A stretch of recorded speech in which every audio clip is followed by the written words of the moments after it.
இன்றைய நாளில் தமிழகத்தில் நிகழ்ந்த செய்திகளை தரும் தொகுப்பு இது திண்ணை டு சென்னை. வழங்குவதற்காக சென்னையிலிருந்து பாக்கியலட்சுமியுடன் கோவையிலிருந்து அமுதா. விரிவான செய்திகளை பார்ப்பதற்கு முன்பாக முதலில் தலைப்புச் செய்திகளை காணலாம்.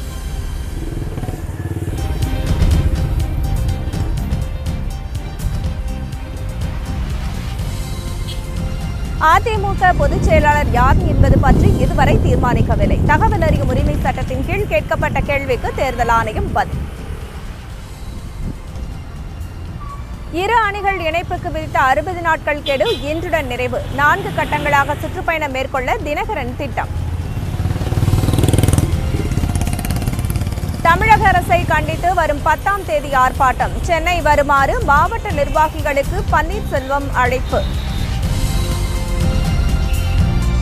பாஸ்போர்ட் சட்டப்படி தேடப்படும் நபராக அறிவிக்கப்பட்டார் கார்த்திக் சிதம்பரம். உள்துறை அமைச்சக சுற்றறிக்கையை ரத்து செய்ய கோரி உயர்நீதிமன்றத்தில் வழக்கு. நாகை கடலூரை பெட்ரோலிய மண்டலமாக அறிவித்த விவகாரம் 4 வாரத்தில் பதிலளிக்க மத்திய மாநில அரசுகளுக்கு உயர்நீதிமன்றம் உத்தரவு. வருமான வரி கணக்கு தாக்கல் செய்வோர் கவனத்திற்கு நாளையுடன் முடிகிறது கூடுதல் அவகாசம்.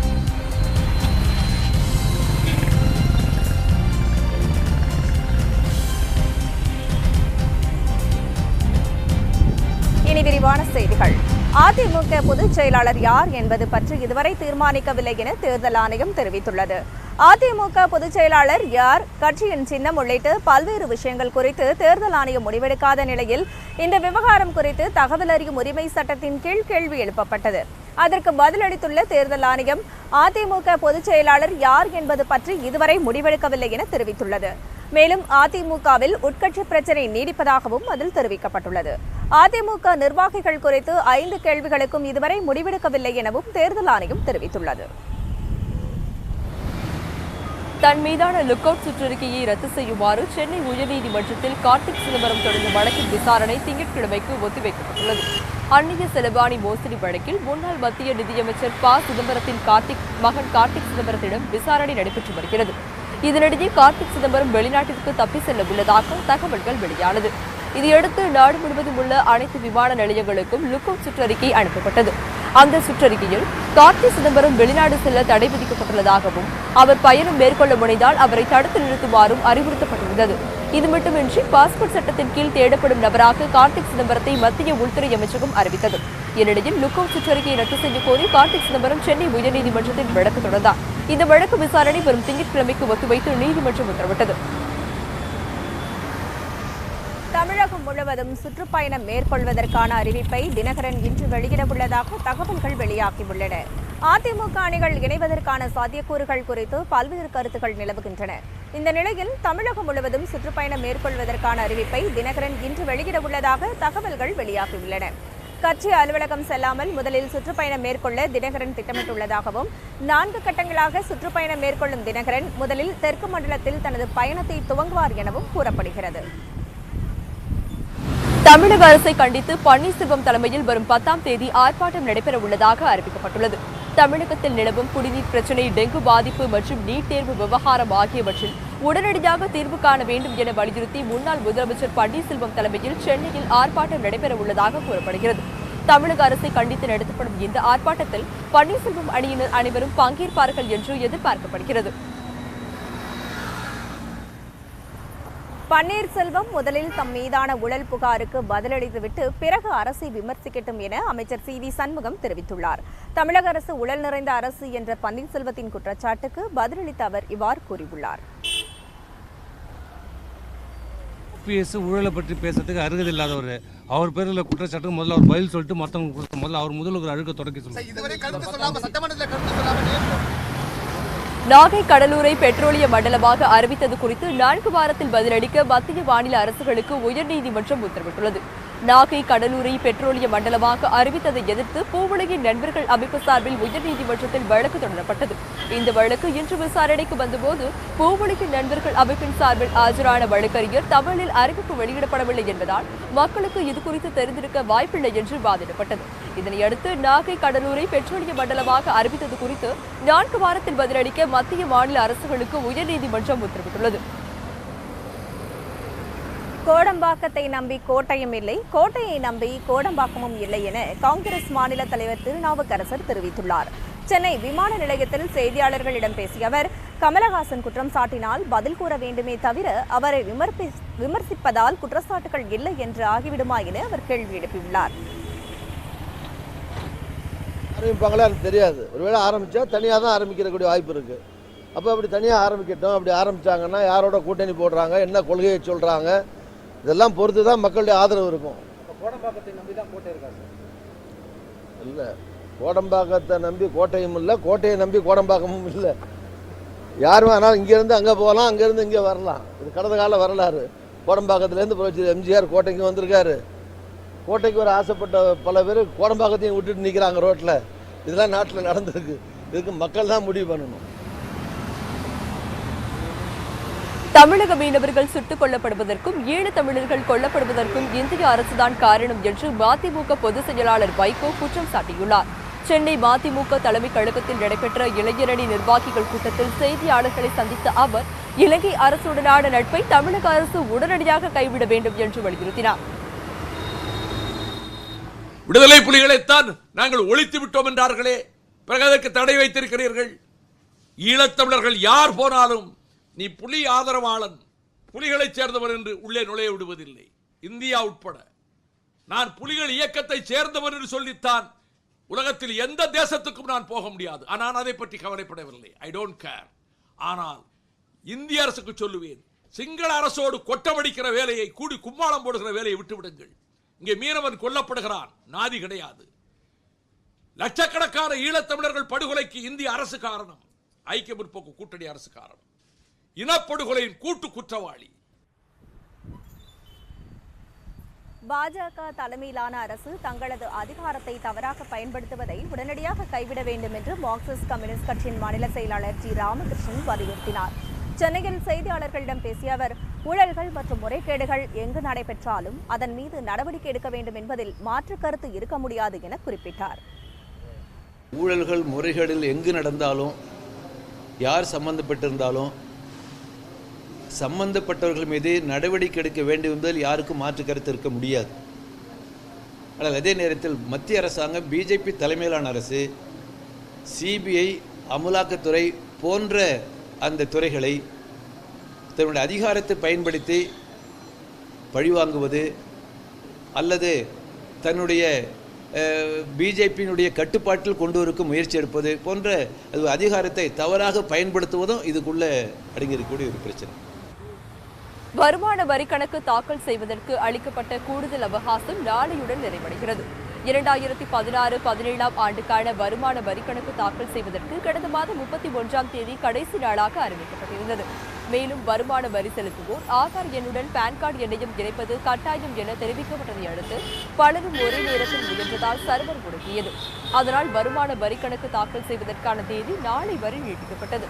ஆண்டுக்கு 5 லட்சம் ரூபாய்க்கு மேல் வருமானம் பெறுவோர் ஆன்லைனில் மட்டுமே கணக்கு தாக்கல் செய்ய வேண்டும் என்பது குறிப்பிடத்தக்கது.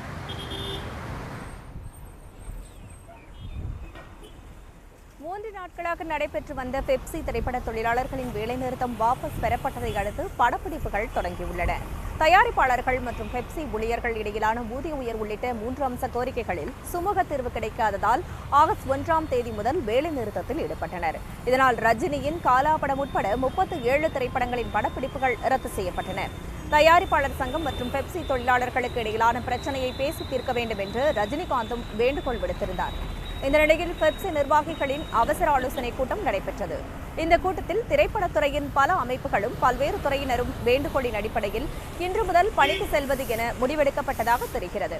எனவே பாதிக்கப்பட்டிருந்த ரஜினியின் காலா திரைப்படத்தின் படப்பிடிப்பு மீண்டும் தொடங்கியது. தமிழ்நாடு சட்டமன்ற உறுப்பினர்களுக்கு சம்பள உயர்வு அறிவித்த தமிழக அரசின் முடிவை எதிர்த்து சென்னை உயர்நீதிமன்ற மதுரை கிளையில் பொதுநலன் மனு தாக்கல் செய்யப்பட்டது. மதுரையை சேர்ந்த ரமேஷ் என்பவர் தமிழக சட்டமன்ற உறுப்பினர்களுக்கு சம்பள உயர்வு அறிவிக்கப்பட்டதை எதிர்த்து தாக்கல் செய்த மனுவில், தமிழகத்தில் கடந்த சில ஆண்டுகளாக பருவமழை பொய்த்ததை தொடர்ந்து கடும் வறட்சி நிலவுவதாகவும், நிதி பற்றாக்குறையால் விவசாயிகளை காப்பாற்ற அரசு எந்தவித நடவடிக்கையும் எடுக்கவில்லை என குறிப்பிடப்பட்டுள்ளது. தமிழக அரசு ஏற்கனவே 45,119 கோடி ரூபாய் கடனில் உள்ள இந்த சூழ்நிலையில் தமிழகத்தில் எம்எல்ஏக்களின் ஊதியம் 55,000 1,05,000 ரூபாயாக உயர்த்தப்பட்டதற்கு அனைத்து தரப்பினரும் எதிர்ப்பு தெரிவித்துள்ளனர். எனவே எம்எல்ஏக்களின் சம்பள உயர்வை நிறுத்தி வைக்க உத்தரவிட வேண்டும் என்று அந்த மனுவில் குறிப்பிடப்பட்டுள்ளது. விரைவில் இந்த மனு மீதான விசாரணை உயர்நீதிமன்ற மதுரை கிளையில் வரவிருப்பதாக கூறப்படுகிறது. இந்திய மாணவர் சங்கம் சார்பாக மதுரையில் ரயில் மறியல் போராட்டம் நடைபெற்றது. நெடுவாசல் மற்றும் கதிராமங்கலம் உள்ளிட்ட பிரச்சினைகளுக்கு தீர்வு காண வலியுறுத்தி மதுரையில் இந்திய மாணவர் சங்கத்தின் சார்பாக ரயில் மறியல் முயற்சி போராட்டம் நடைபெற்றது. ரயில் நிலையத்திற்குள் முன்னேறி செல்வதற்கு முன் போலீசார் தடுத்ததால் ஆத்திரமடைந்த மாணவர்கள் சாலை மறியலில் ஈடுபட்டனர். அப்போது அங்கே பாதுகாப்பு பணியில் இருந்த போலீசார் அவர்களை தடுத்து நிறுத்தி போராட்டத்தில் ஈடுபட்ட மாணவ மாணவிகளை கைது செய்தனர்.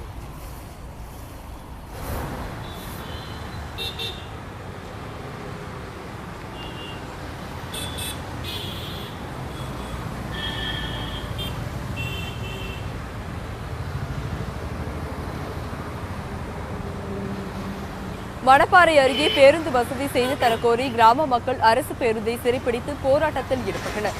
திருச்சி மாவட்டம் குமாரவாடி ஊராட்சியில் உள்ள ஆனாங்கரைப்பட்டியை சேர்ந்த 80க்கும் மேற்பட்ட பள்ளி மாணவர்கள் அருகில் உள்ள இளங்காக்குறிச்சி அரசு மேல்நிலைப் பள்ளியில் பயின்று வருகின்றனர். பள்ளிக்கு சுமார் 7 கிலோமீட்டர் தூரம் செல்ல வேண்டும் என்பதால் ஆனாங்கரைப்பட்டியிலிருந்து 2 கிலோமீட்டர் தூரத்தில் உள்ள குமாரவாடிக்கு நடந்து சென்று அங்கிருந்து அரசு பேருந்து மூலம் இளங்காக்குறிச்சிக்கு மாணவர்கள் சென்று வருகின்றனர். இதேபோன்று கிராம மக்களும் அவசரத்திற்கு பல கிலோமீட்டர் தூரம் நடந்து செல்லும் நிலை இருப்பதாக கூறப்படுகிறது. குமாரவாடி வரை வரும் அரசு பேருந்தை ஆனாங்கரைப்பட்டி வரை இயக்க வேண்டும் என மாணவர்களும் கிராம மக்களும் போக்குவரத்து கழக அதிகாரிகளிடம் முறையிட்டு நடவடிக்கை எடுக்கப்படவில்லை என்று கூறப்படுகிறது. இதனால் அதிருப்தி அடைந்த மாணவர்களும் கிராம மக்களும் ஆனாங்கரைப்பட்டிக்கு பேருந்து வசதி கோரி குமாரவாடியில் அரசு பேருந்தை சிறைப்பிடித்து போராட்டத்தில் ஈடுபட்டனர். தகவல் அறிந்து வந்த காவல்துறை துணை கண்காணிப்பாளர் ஆசை தம்பி பேச்சுவார்த்தை நடத்தி ஆனாங்கரைப்பட்டிக்கு பேருந்து இயக்க நடவடிக்கை எடுப்பதாக உறுதியளித்ததை தொடர்ந்து போராட்டத்தில் ஈடுபட்டவர்கள் சமாதானமடைந்து கலந்து சென்றனர். திருச்சி மாநகராட்சி 9வது வார்டில் வெனிஸ் நகர், அந்தோனியார் கோவில், திரு காந்தி நகர் உள்ளிட்ட பகுதிகள் உள்ளன. சத்திரம் பேருந்து நிலையம் அருகே உள்ள இப்பகுதியில் முறையாக குடிநீர் விநியோகம் செய்யப்படுவதில்லை என கூறப்படுகிறது. அப்பகுதியில் உள்ள பொது சுகாதார நிலையத்தில் கடந்த 3 மாதங்களுக்கு மேலாக தண்ணீர் சப்ளை இல்லை என தெரிகிறது. சத்திரம் பேருந்து நிலையத்தை ஒட்டிய பகுதியில் அமைந்துள்ள மாநகராட்சியின் சாக்கடை கழிவுநீர் சுத்திகரிப்பு நிலையத்திலிருந்து எழும் துர்நாற்றம் இப்பகுதி மக்களுக்கு பெரும் சிரமத்தை அளித்து வருவதாக புகார் எழுந்துள்ளது. இவ்வாறாக பல்வேறு பிரச்சினைகள் குறித்து மாநகராட்சி அலுவலகங்களில் பலமுறை மனு அளித்தும் எந்தவித நடவடிக்கையும் எடுக்கப்படவில்லை என அப்பகுதி மக்கள் குற்றம் சாட்டியுள்ளனர். இதனால் பொதுமக்கள் இன்று காலை குடங்களுடன் சத்திரம் பேருந்து நிலையம் அருகே சாலை மறியல் போராட்டத்தில் ஈடுபட்டனர்.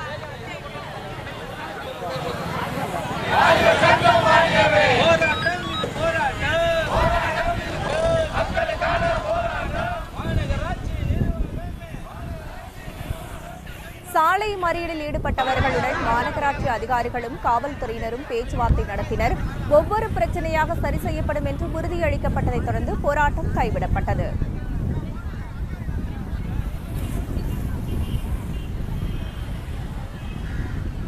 இதேபோல திருச்சி மாநகராட்சி 12வது வார்டில் நத்தர்ஷா பள்ளிவாசல் தெரு, வள்ளுவர் நகர் உள்ளிட்ட பல்வேறு பகுதிகளுக்கு பல நாட்களாக குடிநீர் விநியோகம் சரிவர இல்லை என்று குற்றம் சாட்டி அப்பகுதி பொதுமக்கள் சாலை மறியல் போராட்டத்தில் ஈடுபட்டனர்.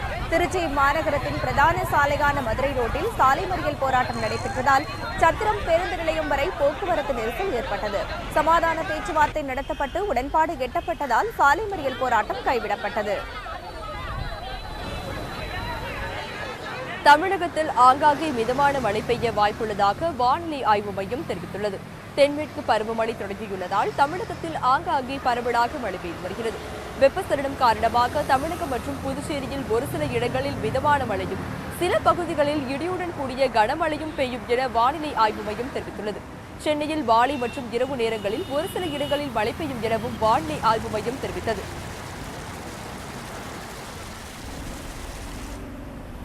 சிறிய இடைவேளைக்கு பிறகு திண்ணை டு சென்னை செய்திகள் தொடரும்.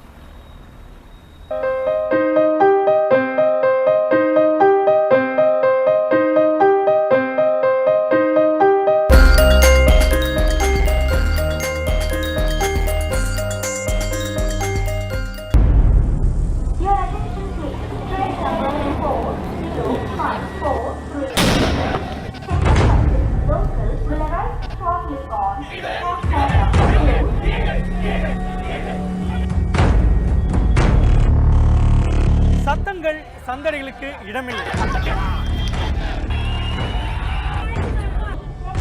கூச்சல்கள், குழப்பங்களுக்கு இடமில்லை. இந்நிலையில் உங்கள் கருத்துக்களுக்கு மதிப்பளித்து புதிய திறப்புகளுக்கு வித்திடும் மாற்றத்தை நோக்கி.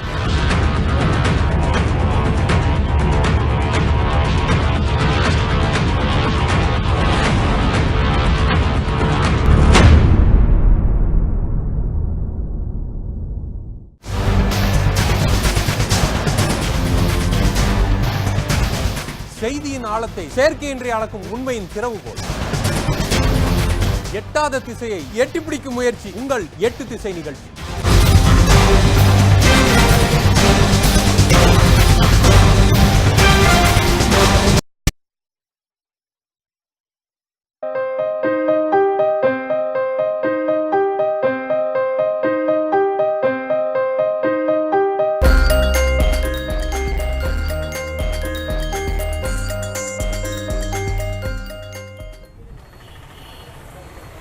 சென்னை செய்திகள் தொடர்கின்றன.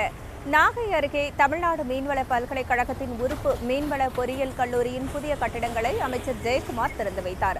நாகப்பட்டினம் ஒன்றியம் பனங்குடி கிராமத்தில் தமிழ்நாடு மீன்வள பல்கலைக்கழகத்தின் உறுப்பு மீன்வள பொறியியல் கல்லூரி புதிய கட்டிடங்கள் 8.5 கோடி ரூபாய் மதிப்பில் கட்டப்பட்டுள்ளன.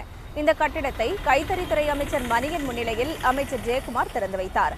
மேலும் இவ்விழாவில் மீன்வளத்துறை இயக்குநர் தண்டபாணி, சட்டமன்ற உறுப்பினர்கள் பவுன்ராஜ், பாரதி, ராதாகிருஷ்ணன், கல்லூரி முதல்வர் பாலசுப்ரமணியன் மற்றும் அரசு அலுவலர்கள் பலர் கலந்து கொண்டனர். பின்னர் செய்தியாளர்களிடம் பேசிய நிதியமைச்சர், மீன் வளர்ப்பு தொழில் முனைவோர்களை ஊக்குவிக்கும் விதமாக தமிழகத்திலேயே முதல் முறையாக நாகையில் மீன்வளத்துறைக்கென்றே பிரத்யேகமான தொழிற்பேட்டை அமைக்க அரசு முயற்சி எடுத்து வருவதாக தெரிவித்தார்.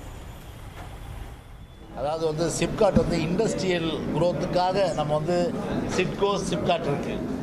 ஸோ அதே கான்செப்டில் மீனவர்கள் மீன் வளர்ப்பு தொழிற்பேட்டை, அந்த தொழிற்பேட்டை பொறுத்தவரையில் இப்போ முதல் கட்டமாக நாகப்பட்டினம் மாவட்டத்தில் உருவாக உள்ளது. கன்னியாகுமரி அருகே கொசுக்களால் பரவி வரும் நோய்களை தடுக்க நகராட்சி நிர்வாகம் தக்க நடவடிக்கைகள் எடுக்கவில்லை என்று அப்பகுதி மக்கள் குற்றம் சாட்டுகின்றனர். கன்னியாகுமரி சுற்றுவட்டார பகுதிகளில் 1000க்கும் மேற்பட்டோர் மர்ம காய்ச்சலால் பாதிக்கப்பட்டு தனியார் மருத்துவமனையிலும் அரசு மருத்துவமனையிலும் சிகிச்சை பெற்று வருகின்றனர். அதில் 100க்கும் மேற்பட்டோர் டெங்கு காய்ச்சல் அறிகுறியுடன் காணப்படுவதாகவும் கூறப்படுகிறது. மேலும் இதுவரை டெங்கு காய்ச்சலால் 3 பேர் உயிரிழந்தது குறிப்பிடத்தக்கது. இதனால் அப்பகுதி மக்களிடையே டெங்கு பீதி ஏற்பட்டுள்ளது. இந்நிலையில் பத்மநாபபுரம் நகராட்சிக்குட்பட்ட பகுதிகளில் உள்ள குடியிருப்பு பகுதிகளில் குப்பைகள் மற்றும் சாக்கடைகளை கொட்டுவதால் கொசுக்கள் பரவி குழந்தைகளுக்கு பல்வேறு நோய்கள் பரவுவதாகவும், டெங்கு காய்ச்சல் தடுப்பு மருந்தான நிலவேம்பு கஷாயம் போன்ற முதல் உதவிகள் வழங்கப்படவில்லை எனவும் பொதுமக்கள் குற்றம் சாட்டுகின்றனர். ஆஸ்பத்திரி போனால் யாருமே கவனிக்க மாட்டேங்காங்க. ஆளுகளுக்கு கை கால் வலி எல்லாம் இருக்குது. மருந்து மாத்திரையெல்லாம் ஒழுங்காக கொடுக்க மாட்டேங்காங்க. டாக்டர்மார் இந்த காய்ச்சல்னு சொல்ல மாட்டேங்காங்க. ஸ்கூல்களில் நிலவேம்பு கஷாயம் இதுவரை கொடுக்கல. நகராட்சிகளில் புகை அடிக்கலாம். வீடுகளில் கொசு இருக்கா, உற்பத்தி ஆகுதா, என்ன இதுன்னு ஒன்றுமே இதுவரை பார்க்கல. அதுக்கு அரசாங்கம் தக்க நடவடிக்கை எடுக்குமாறு கேட்டுக்கொள்கிறோம். கன்னியாகுமரி அருகே மாடத்தட்டு விளை பகுதியில் வர்த்தகர் சங்க நிர்வாகி வீட்டில் நிறுத்தப்பட்டிருந்த 2 சக்கர வாகனங்களுக்கு மர்ம நபர்கள் தீ வைத்த சம்பவம் குறித்து போலீசார் விசாரணை மேற்கொண்டு வருகின்றனர். கன்னியாகுமரி மாவட்டம் வில்லுக்குரி அருகே மாடத்தட்டு விளை பகுதியில் வில்லுக்குரி வர்த்தக சங்க பொருளாளர் மார்டின் வீட்டு முன் 2 சக்கர வாகனங்களும் 4 சக்கர சைக்கிள்களும் நிறுத்தப்பட்டிருந்தன. இன்று அதிகாலை மார்டின் எழுந்து வந்து பார்த்தபோது 2 சக்கர வாகனங்களும் சைக்கிள்களும் எரிந்து கொண்டிருந்தன. உடனே அருகில் உள்ளோர் உதவியுடன் தீயானது அணைக்கப்பட்டது. இருப்பினும் வண்டியின் பெரும் பகுதி தீயில் எரிந்து சேதமடைந்தது. தகவல் அறிந்த இரணியல் போலீசார் சம்பவம் தொடர்பாக விசாரணை நடத்தி வருகின்றனர். மேலும் கூடுதல் காவல் கண்காணிப்பாளர் சாய் சரண் சம்பவ இடத்தை நேரில் பார்வையிட்டு விசாரணை மேற்கொண்டார். சிவகாசியில் 2018ஆம் ஆண்டிற்கான புதிய தினசரி கேலண்டர் தயாரிக்கும் பணியை அச்சு நிறுவனங்கள் தொடங்கியுள்ளன. விருதுநகர் மாவட்டம் சிவகாசியில் பட்டாசு மற்றும் தீப்பெட்டி தொழிலுக்கு அடுத்தபடியாக சிறந்து விளங்குவது அச்சு தொழிலாகும். இந்நிலையில் 2018ஆம் ஆண்டிற்கான புதிய தினசரி கேலண்டர் தயாரிக்கும் பணியை அச்சு நிறுவனங்கள் தீவிரப்படுத்தியுள்ளன. இங்கு தினசரி கேலண்டர்கள் தமிழ், ஆங்கிலம், ஹிந்தி, மலையாளம், தெலுங்கு போன்ற மொழிகளில் 200க்கும் மேற்பட்ட மாடல்களில் தயாரிக்கப்பட்டு வருகின்றன. சிவகாசியில் கேலண்டர் தயாரிப்பு மூலம் ஆண்டுக்கு சுமார் 100 கோடி அளவில் வர்த்தகம் நடைபெறுகிறது. இங்கு தயாரிக்கப்படும் கேலண்டர்கள் இந்தியா மட்டுமல்லாமல் சிங்கப்பூர், மலேசியா மற்றும் இலங்கை போன்ற வெளிநாடுகளுக்கும் ஏற்றுமதி செய்யப்பட்டு வருவது குறிப்பிடத்தக்கது. ஆடி 18ஆம் பெருக்கை முன்னிட்டு இன்றைக்கி கேலண்டர் வேலை ஆரம்பிச்சிருக்கோம். புது புது கேலண்டர், புது டிசைனுங்க, புது புது மாடல்கள், சில்வர், கோல்டன் கலர் இல்லைன்னு நிறைய மாடல்கள் வந்து வெளியிட்ருக்கோம் இந்த வருஷம். இதில் வந்து நான் பிரதி எடுக்கிற வேலை பார்க்குறேன். 5 வருஷமாக இந்த வேலை பார்த்துட்ருக்கேன். மினி காலண்டர் முதல் அப்புறம் ஜெயிண்ட் காலண்டர் வரைக்கும் எங்களுக்கு பெரிய பெரிய கேலண்டர்லாம் பிரதி எடுக்கிற வேலை பார்த்துட்ருக்கோம். எங்களுக்கு வந்து கரண்ட் பிரச்சனை இல்லாமல் இதே மாதிரி சீராக இருந்துச்சுன்னா எங்களுக்கு நல்ல வருமானம் வர்றதுக்கு வாய்ப்புகள் இருக்குது. கரூர் அருகே உள்ள அருள்மிகு ஸ்ரீ மகாலட்சுமி அம்மன் கோவிலில் தலையில் தேங்காய் உடைத்து நேர்த்திக்கடன் செலுத்தும் வினோத விழாவில் ஏராளமான பக்தர்கள் கலந்து கொண்டு தலையில் தேங்காய் உடைத்துக் கொண்டனர். கரூர் மாவட்டம் கிருஷ்ணராயபுரம் தாலுகாவிற்கு உட்பட்ட மேட்டு மகாதானபுரத்தில் அமைந்துள்ள அருள்மிகு ஸ்ரீ மகாலட்சுமி திருக்கோவிலில் ஆண்டுதோறும் ஆடி 18ற்கு மறுநாள் தலையில் தேங்காய் உடைத்து நேர்த்திக்கடன் செலுத்தும் வினோத திருவிழா நடைபெறும். இவ்விழாவில் தமிழகத்தின் பெரும்பாலான மாவட்டங்களிலிருந்தும் அண்டை மாநிலங்களிலிருந்தும் ஆயிரக்கணக்கானோர் வந்து காவிரி ஆற்றில் குளித்துவிட்டு மகாலட்சுமி திருக்கோவிலில் நேர்த்திக்கடன் செலுத்துவது வழக்கம். இந்த ஆண்டு தமிழகத்தில் ஏற்பட்டுள்ள வறட்சியால் காவிரி ஆறு வறண்டு கிடப்பதால் பெரும்பாலானோர் திருவிழாவில் பங்கேற்கவில்லை. இதனால் திருவிழா கலை இழந்து காணப்பட்டது. தலையில் தேங்காய் உடைத்துக் கொள்வதற்காக நீண்ட வரிசையில் அமர்ந்த பக்தர்கள் தலையில் கோவில் பூசாரி தேங்காய் உடைத்தார். அப்போது பக்தர்கள் கோவிந்தா கோவிந்தா என முழக்கமிட்டனர். கிருஷ்ணகிரியில் சுற்றுலா பயணிகளுக்கு எந்தவித பாதுகாப்பும் இல்லாமல் படகு சவாரி நடத்தப்படுவதாக குற்றச்சாட்டு எழுந்துள்ளது. கிருஷ்ணகிரி மாவட்டம் அருகே அமைந்துள்ளது அவதானப்பட்டி. இங்கு உள்ள ஏரியில் சுற்றுலா பயணிகளின் கோரிக்கையை ஏற்று கடந்த 2005ஆம் ஆண்டு படகு சவாரி அமைக்கப்பட்டது. இந்த பூங்காவிற்கு கிருஷ்ணகிரி மட்டுமின்றி தருமபுரி, வேலூர், திருவண்ணாமலை மற்றும் கர்நாடகா, ஆந்திர மாநிலங்களிலிருந்தும் சுற்றுலா பயணிகள் வந்து படகு சவாரி செய்து வருகின்றனர். இந்நிலையில் அவதானப்பட்டியில் உள்ள படகு இல்லத்தில் படகு சவாரி செய்யும் பயணிகளுக்கு எந்தவித உயிர் பாதுகாப்பிற்கும் தேவையான லைஃப் ஜாக்கெட் போன்ற பாதுகாப்பு உபகரணங்கள் வழங்கப்படுவதில்லை என்று குற்றச்சாட்டு எழுந்துள்ளது. எனவே எந்த ஆபத்தான படகு சவாரி குறித்து மாவட்ட நிர்வாகம் நடவடிக்கை எடுக்க வேண்டும் என சமூக ஆர்வலர்கள் கோரிக்கை விடுத்துள்ளனர்.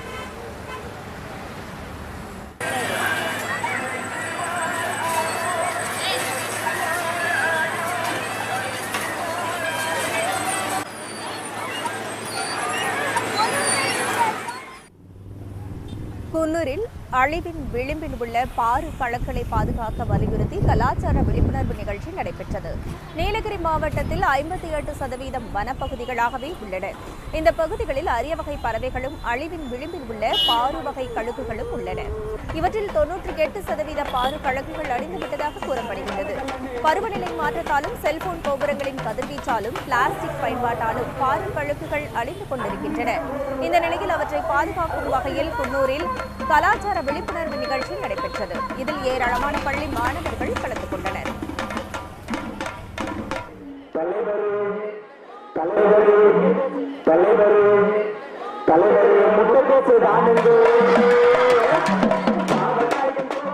நம்ம அனிமல்ஸ் இருக்கிற இடத்துல பிளாஸ்டிக்ஸ்லாம் யூஸ் பண்ணால் நம்ம நேச்சருக்கு தான் ரொம்ப எஃபெக்ட் ஆகும். ஸோ இது ஒரு டூரிஸ்ட் பிளேஸ்னால நிறைய டூரிஸ்ட் பீப்புள்ஸ் வராங்க. அவங்க தான் மோஸ்ட்டாக பிளாஸ்டிக்ஸ்லாம் யூஸ் பண்ணி இங்கேயும் அங்கேயும் வீசுகிறாங்க. அவங்க கொஞ்சம் பிளாஸ்டிக் அவாய்ட் பண்ணால் கண்டிப்பாக நம்மளால் ஒரு இந்த நீலகிரியை வந்து ஒரு பிளாஸ்டிக் ஃப்ரீ ஒரு இது பண்ண முடியும். இத்துடன் தினேட்டு சென்னை செய்தி தொகுப்பு நிறைவடைந்தது. நடுநிலையான செய்திகளை முழுமையாக அறிந்து கொள்ள பயணிப்போம் காவிரி நியூஸ் தொலைக்காட்சியுடன். புதிய செய்திகளை அறிந்து கொள்ள காவிரி நியூஸ்.tv என்ற இணையதளத்திலும் பார்க்கலாம். வணக்கம்.